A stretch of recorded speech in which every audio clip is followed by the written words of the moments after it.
আমাদের গর্ব সুরজ। সুরজ আমাদের এখন ক্লাস 10-এ পড়ে। ক্লাস 10-এ এবছর মাধ্যমিক দেবে। এ আমাদের ফুটবল খেলায় জাতীয় স্তরে আমরা দেখতে চাই, অন্য কিছুদিন পর যেন জাতীয় স্তরে খেলতে পারে।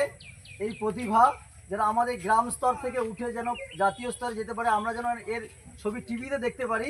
সেই জন্য আমরা ওকে উৎসাহিত করার জন্যে আজকে এই বাচ্চা কাচ্চারা সবাই এসছে ওনার হাতে কিছু পুরস্কার তুলে দেওয়ার জন্য। হ্যাঁ, পুরস্কার বিশেষ কিছু নয়, একটাই পুরস্কার হচ্ছে উৎসাহ। ওকে উৎসাহ দিয়ে যাতে ভবিষ্যতে ও ভারতীয় দলের একজন খেলোয়াড় হিসেবে, জাতীয় দলের একজন খেলোয়াড় হিসেবে আমরা যেন ওকে টিভিতে দেখতে পাই, যে আমাদের গ্রামের কুলুপুকুরের ছেলে টিভিতে খেলছে, আমরা যেন ওটা দেখতে পাই। সেইটাকে উৎসাহিত দেওয়ার জন্য আমরা গ্রীষ্মকালীন শিক্ষণ শিবিরের ছাত্র। সুরজ, তুমি কিসে পড়ো? ক্লাস 10-এ পড়ো। তুমি কোথায় খেলতে যে গেছিলে, কটা কি গোল করেছো? হ্যাঁ, একটু যদি বলো। মধ্যপ্রদেশে খেলতে গিয়েছিলাম, মানে 9-এ সাইড ফুটবল প্রতিযোগিতা হচ্ছিল। মানে আমাদের টিম ছিল। হ্যাঁ,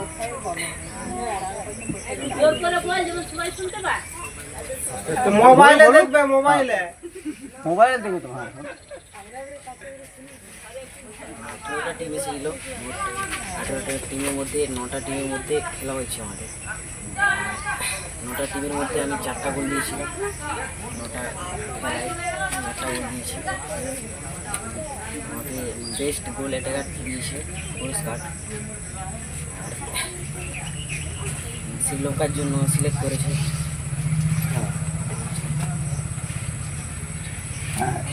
সুরজ হচ্ছে আমাদের মধ্যপ্রদেশে খেলতে গিয়ে ও হচ্ছে 18টা দলের মধ্যে 9টা দল সেখানে বিজয়ী হয়, তাই তো? 9টা দল বিজয়ীর মধ্যে উনি 4টে গোল করে। 4টে গোল করার পরে ওকে বেস্ট, যে গোল করার জন্য বেস্ট খেলোয়াড় পুরস্কার দেয়। ঠিক আছে, ওকে বেস্ট খেলোয়াড় পুরস্কার দেয় এবং নেক্সট যাতে ও খেলতে পারে সেই জন্য ওকে শ্রীলঙ্কা ট্যুরে সিলেক্ট করা হয়েছে। হ্যাঁ, সাউথ এশিয়ান গেমের জন্য শ্রীলঙ্কা যেতে হবে। শ্রীলঙ্কা যে ট্যুর, সে ট্যুরের জন্য ওকে সিলেক্ট করা হয়েছে। আমরা চাইবো যে ও আরও শ্রীলঙ্কায় খেলুক।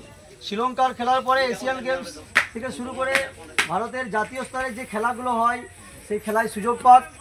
এবং এই তোমার এই হঠাৎ যে এত দূর খেলতে যাওয়া, এই জার্নিটা তুমি যদি আমাদের বাচ্চা কাচ্চারা যারা আসছে তাদেরকে যদি বলো যে কিভাবে আমি শুরু করলাম, কিভাবে আমি এত দূর গেলাম, এটা যদি বলো।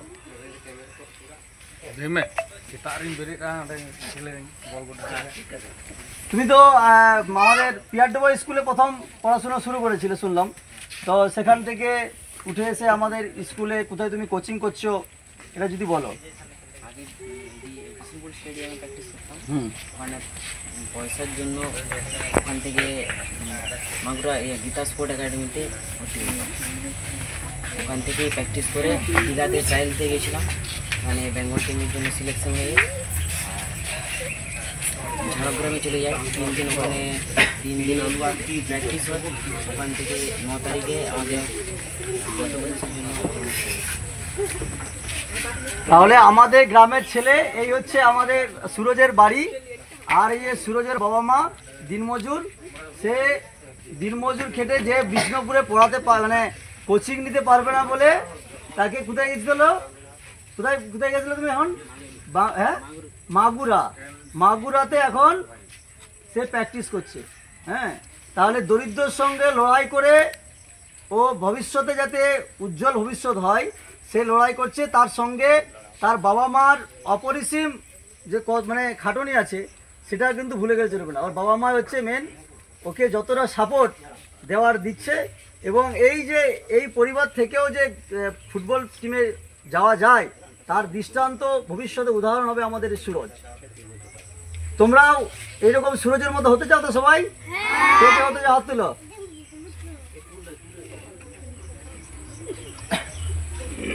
সুরজের হাতে, তাহলে ঠিক আছে তোমরা হাত নামাও। সুরজের হাতে, সুরজ যাতে ভবিষ্যতে আরও আমাদের দেশের হয়ে খেলতে পারে, আমরা যেন ওকে টিভিতে দেখতে পাই যে সুরজ খেলছে। সেজন্য আমরা উৎসাহিত করার জন্য আমাদের এই বাচ্চা কাচ্চাদের তরফ থেকে, ছাত্রছাত্রীদের তরফ থেকে ছোট্ট একটা উপহার, উপহারটা তুলে দিচ্ছে আমাদের স্কুলেরই পঞ্চম শ্রেণীর ছাত্র তৌফিক, ষষ্ঠ শ্রেণীর ছাত্র তৌফিক। তৌফিক তুলে দাও পুরস্কারটা তোমাকে, সবাই হাততালি দাও।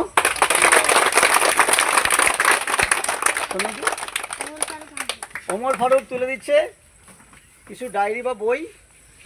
সুরজ যাতে ভবিষ্যতে আরও দৃষ্টান্ত স্থাপন করতে পারে সেই কামনায় রাখবো আমরা। সুরজের জন্য সবাই হাততালি দাও।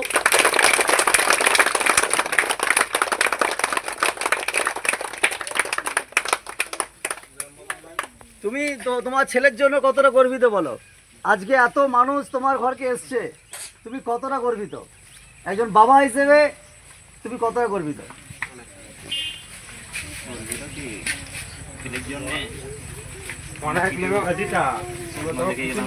ফুটবলের জন্য যাতে ভালো খেলতে পারে এই অনুযায়ী আমরা দিন রাত সকাল হলে মাঠে যেতে বলি, ক্রিকেট বলে মাঠে যেতে বলি। এমনিতেও স্কুল লেখা করার জন্য তাকে পাঠাই। তার জন্যে আমরা কোচিংয়ে ভর্তি করলাম বিষ্ণুপুর থেকে, আবার মাংরো আমি নিয়ে গেলাম মাংরোতে কোচিং ভর্তি করতে। সেখানে এক আত্মীয় আমাদের ভাই আছে, তার সঙ্গে যোগাযোগ করে ওখানে কোচিংয়ে ভর্তি করলাম। তো তখন থেকে একদিন নিয়ে গেলাম, একদিন পরে তারপরে আর যাওয়া হয়নি, ও নিজেই শেখা যেত ও কোচিং করতে। এখন পর্যন্ত এখনও যায়, এখনো কোচিং করছে। এখনো তোমাদের স্বপ্ন হয় যাতে ভারতীয় টিমে ছেলে খেলতে পারে? ওইটা তো মনোভাব আছে। দেখো সে আশায় আমরা রাখবো ভবিষ্যতে যেন সুরজ ভারতীয় টিমে খেলতে পারে। সুরজের জন্য একবার সবাই হাততালি দিয়ে দাও।